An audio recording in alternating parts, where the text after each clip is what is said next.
जय हिंद बच्चों। Question number 11 है बेटा, एक्सरसाइज नंबर 13.2 प्रोबेबिलिटी चैप्टर है, क्लास 12 की स्टेटमेंट बेटा आपको अपनी स्क्रीन के ऊपर नजर आ रही है। आपको दो इवेंट गिवन है, ए गिवन है बेटा इवेंट, और आपको एक इवेंट बी गिवन है। ए की प्रोबेबिलिटी भी गिवन है, बी की प्रोबेबिलिटी भी गिवन है। बच्चे आपको ये चार चीज़ें निकालनी है, बारी बारी से सबके बारे में बात करेंगे। अभी पहले पार्ट की तरफ बढ़ते बेटा, P of A and B. पहला पार्ट ए एंड बी, इन सभी पार्ट्स को करने से पहले आपको एक लाइन के ऊपर बेटा ध्यान देना चाहिए, वो है given that independence event A and B. अगर इवेंट्स इंडिपेंडेंट है बेटा, इंडिपेंडेंट इवेंट वो होते हैं बच्चे, मैं एक बार फिर से आपको बताने जा रहा हूँ, इंडिपेंडेंट इवेंट वो होते हैं बेटा जो इस प्रॉपर्टी को सेटिस्फाई करते हैं कि P of A intersection B बराबर होता है P of A dot P of B के। इस कंडीशन को जो सेटिस्फाई करेगा बच्चे, वो आपको वो इंडिपेंडेंट इवेंट कहलाएगा। इस कंडीशन को जो सेटिस्फाई करेगा, तो इसका यूज करना है बच्चे। इसका यूज करके इन सभी को निकालने की कोशिश करते हैं। पहला होता है बेटा P of A and B. A and B, and मतलब इंटरसेक्शन, लीजिए ये निकालना बेटा। तो इसकी वैल्यू तो ऊपर गिवन ही है कि पी ऑफ ए और पी ऑफ बी। तो पी ऑफ ए की वैल्यू कितनी है 0.3, पी ऑफ बी कितना है 0.6, वैल्यू कितना है 0.18। तो आपको एक वैल्यू तो मिलेगी बेटा कि P of A intersection B जो है आपका है 0.18। ये आपका पहले का आंसर हो गया बेटा, ये आपके पहले का आंसर हो गया।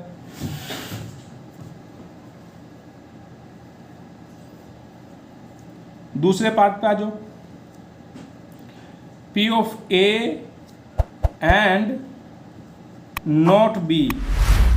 ध्यान से देखना बेटा, ए है इसलिए ए तो आएगा, नोट बी है इसलिए बी डैश आएगा, बीच में एंड है इसलिए इंटरसेक्शन आएगा। तो इसकी वैल्यू निकालनी है P of A intersection B dash. इसका फार्मूला बेटा होता है P of A minus P of A intersection B. ये फार्मूला ध्यान रखना बेटा। पी ऑफ ए की वैल्यू है आपकी 0.3, ये रही। पी ऑफ बी है बच्चे आपका 0.18, तो यहाँ पे एक जीरो बढ़ा लो 0.18, तो वैल्यू कितनी आ जाएगी बेटा 0.12।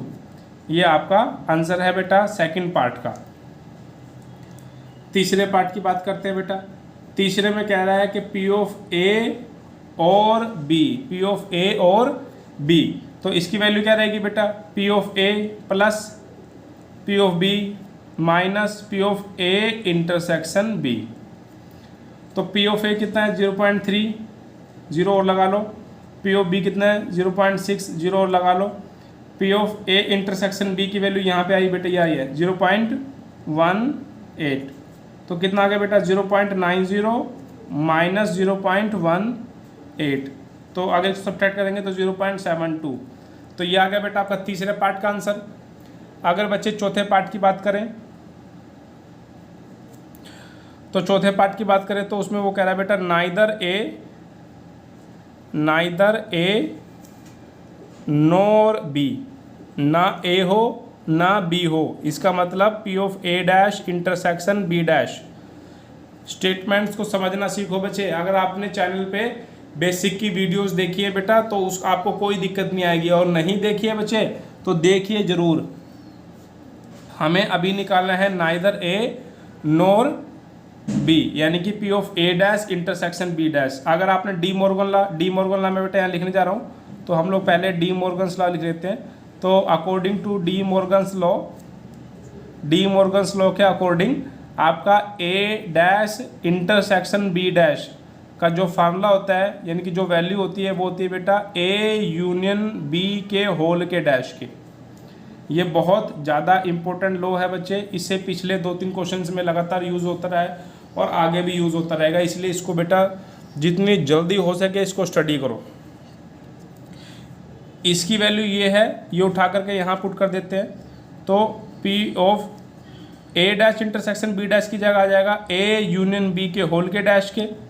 अब डैश हटाना है तो इसको एक में से घटाना पड़ेगा, और इसकी वैल्यू कितनी है बेटा, P of A union B का फार्मूला होता है P of A plus P of B minus P of A intersection B. ठीक है बच्चे, तो 1 माइनस वैसे इसकी वैल्यू तो मुझे ये फार्मूला लगाने की जरूरत ही नहीं थी, क्योंकि मेरे पास यहाँ पे वैल्यू सीधी गिवन है इसकी। तो 0.72 इस पूरे की वैल्यू ये गिवन थी, तो इसलिए यहाँ पे पुट करने की जरूरत नहीं है। अगर आप करना चाहो तो कर सकते हो। तो यहाँ से 1 - 0.72 यानी कि बेटा 0.28 ये है आपका लास्ट आंसर, इसका जो लास्ट पार्ट का। उम्मीद है बच्चे आपको समझ में आ गया होगा। कोई दिक्कत होता है, कोई डाउट है, कोई अलग से भी कोई डाउट है बच्चे, तो आप कमेंट बॉक्स में लिखिए बेटा। वीडियो को लाइक कीजिए, शेयर कीजिए, चैनल को सब्सक्राइब कीजिए बच्चे। और नोट्स के लिए आप मानव मैथ क्लासेस के इंस्टाग्राम पेज को फॉलो कर सकते हैं बेटा। मिलते हैं अगली वीडियो में, तब तक के लिए जय हिंद, जय भारत।